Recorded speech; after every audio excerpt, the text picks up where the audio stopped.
Pour comprendre pourquoi être pauvre coûte plus cher, il faut commencer par une notion simple, mais centrale, le reste à vivre. Le reste à vivre, c'est l'argent qu'il vous reste après avoir payé des dépenses incompressibles. Le logement, l'électricité, le chauffage, les assurances, les transports et une alimentation minimale. C'est ce qui reste une fois que tout ce qui est obligatoire est déjà payé. Ce reste à vivre n'est pas du tout le même selon qu'on a un bas salaire ou un haut revenu. Et cette différence va déclencher toute une série de mécanismes qui expliquent pourquoi, paradoxalement, les personnes les plus pauvres finissent par payer plus cher. Une personne gagne 1 400 € par mois, une fois le loyer de son T2 en province d'environ 600 €, l'énergie, les assurances et les transports payés, il lui reste environ 370 €. Une autre personne gagne 4 000 € par mois, après des dépenses fixes plus élevées, son loyer de 1 000 €, une alimentation de meilleure qualité, il lui reste 2 150 €. Si on compare les résultats, 1 400 versus 4 000 €, ça fait presque 3 fois plus. Et pour le reste à vivre, ce qui importe vraiment, cela fait quasiment 6 fois plus. La différence fondamentale n'est pas le revenu. La différence, c'est la marge de manœuvre. Quand cette marge est faible, chaque euro est contraint. Et c'est là que le surcoût commence. Quand votre reste à vivre est faible, vous n'avez pas la possibilité d'avancer l'argent. Vous ne pouvez pas payer à l'année, vous êtes obligé de payer au mois. Et payer au mois coûte souvent plus cher. Une assurance payée mensuellement est presque toujours plus chère qu'une assurance payée à l'année.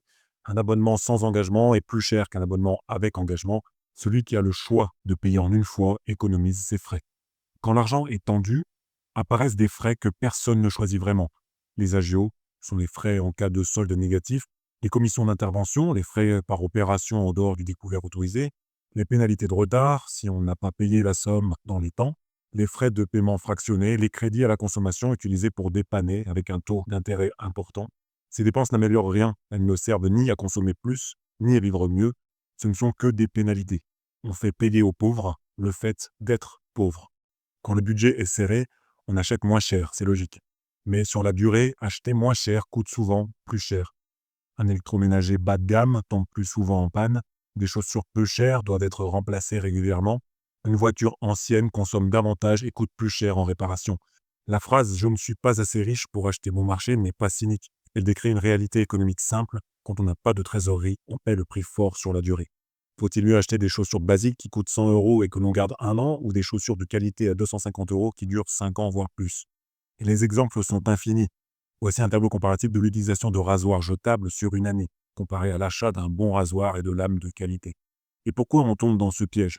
Notre cerveau est programmé pour réagir au prix immédiat, pas au coût total de possession. L'achat, l'entretien, le remplacement, l'impact sur la santé, le temps consacré, et si on veut même aller plus loin, l'essence, l'usure de la voiture pour aller racheter une paire de chaussures. D'ailleurs, on reviendra dans une autre vidéo sur les frais de voiture que l'on sous-estime énormément. Il faut pour chaque achat se demander combien ça va me coûter à l'année, le prix par rapport à la durée de vie. Combien ça va me coûter en énergie, en entretien, en réparation. Quand vous manquez d'argent, vous compensez avec du temps. Vous comparez les prix pendant des heures, vous faites plusieurs magasins pour économiser quelques euros, vous acceptez des transports plus longs, vous découpez des bons de réduction dans les magazines, vous passez du temps dans des démarches administratives complexes. Économiquement, le temps devient une monnaie, mais une monnaie extrêmement mal payée. Passer 2 heures pour économiser 5 euros, ce n'est pas une optimisation, c'est une conséquence directe du manque de marge. Quand il n'y a pas de marge, le moindre imprévu devient une catastrophe. Une panne entraîne un crédit, une réparation oblige à repousser d'autres dépenses, le stress augmente, les décisions deviennent plus courtes, plus défensives, moins rationnelles. Ce n'est pas une fuite d'erreurs individuelles, c'est un cercle vicieux parfaitement logique. En conclusion, oui, cette situation est structurelle. Comprendre cela permet d'éviter une culpabilité inutile. Mais comprendre la mécanique est aussi le seul moyen d'en sortir progressivement. Le premier objectif n'est pas de se priver. Le premier objectif est de supprimer un maximum de surcoûts évitables. Les agios, les crédits conso de dépannage pour des achats futiles, les frais invisibles, et surtout prendre conscience du coût réel de chaque décision. Prendre la voiture pour économiser 5 euros si cela coûte 4 € d'essence et d'usure, est-ce réellement une bonne affaire? Dans les prochaines vidéos, on analysera précisément tous ces coûts invisibles qui grignotent votre reste à vivre. Si cela vous intéresse, abonnez-vous et partagez la vidéo si elle peut aider quelqu'un de votre entourage. Le but n'est pas de vous dire de moins vivre, le but est d'augmenter ce qui vous reste à la fin du mois, pour vous faire plaisir, pour créer une épargne de précaution et pour investir intelligemment afin d'augmenter réellement votre pouvoir d'achat. À bientôt.